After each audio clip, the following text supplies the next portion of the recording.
Welcome to the program. I'm your host, Neil Howard, here on Health Professional Radio, and I'm real glad that you could join us again.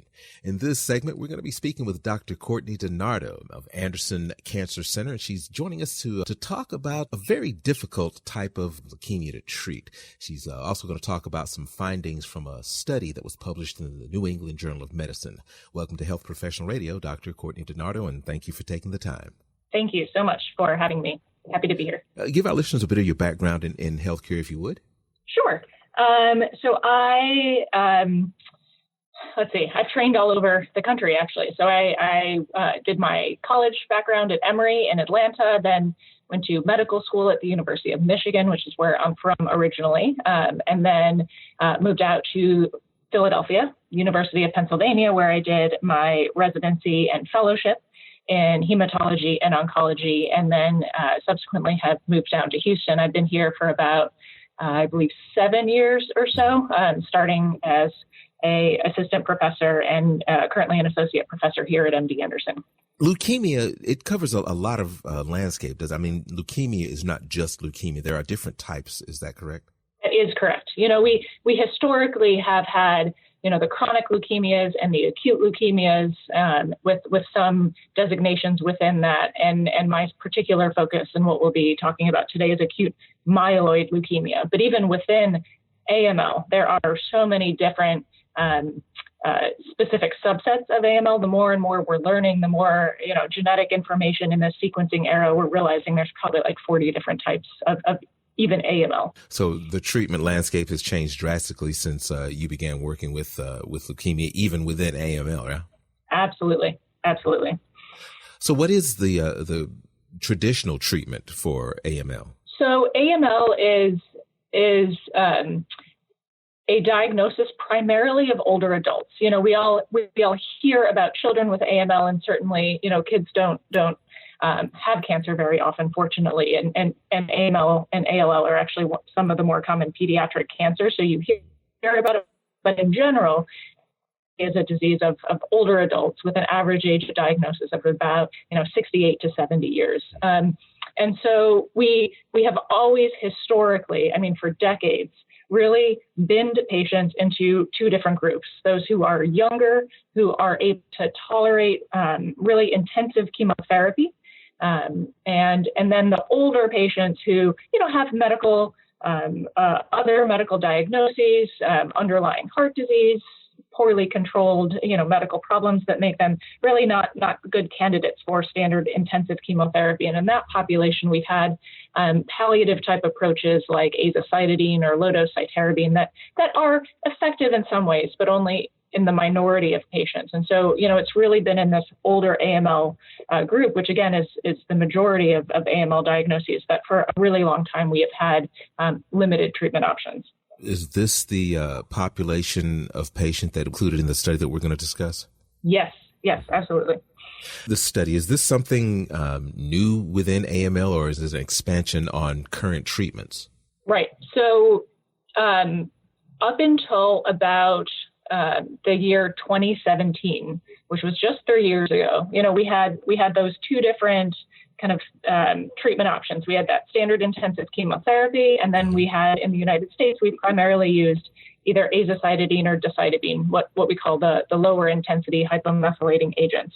And so what has happened since 2017 is we've had, about 8 or 9 new approvals in this space. So all of a sudden we've moved from 2 different treatment options to, 10 different treatment options based on the specifics of that particular patient. And so the study we'll be talking about in particular is adding an oral pill called venetoclax to azacitidine. So it becomes this lower intensity still, but combination approach for the older AML patient, and showing really significant benefits and advantages with this combination for the older AML patient.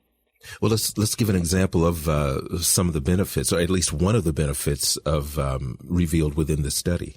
This study was we keep talking about this study, so we call it the VIALE-A study, and it was a confirmatory phase 3, very large international phase 3 study that randomized, that decided whether patients would get azacitidine alone or the combination of azacitidine with venetoclax.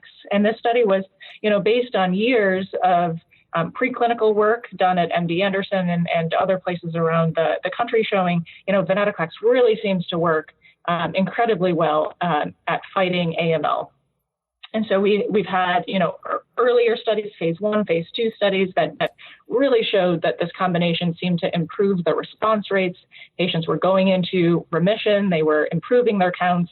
They were staying in remission. And so the point of this phase 3 study was, what we all hoped in the academic community, of course, was that this would show a benefit, improve the remission rates, improve the durability of our patients' remissions, and above all else, improve, the average expected overall survival of these patients with AML getting azacitidine and venetoclax. And that is exactly what this study showed. So in a study of over 400 patients enrolled worldwide, there was a more than doubling of the remission rate.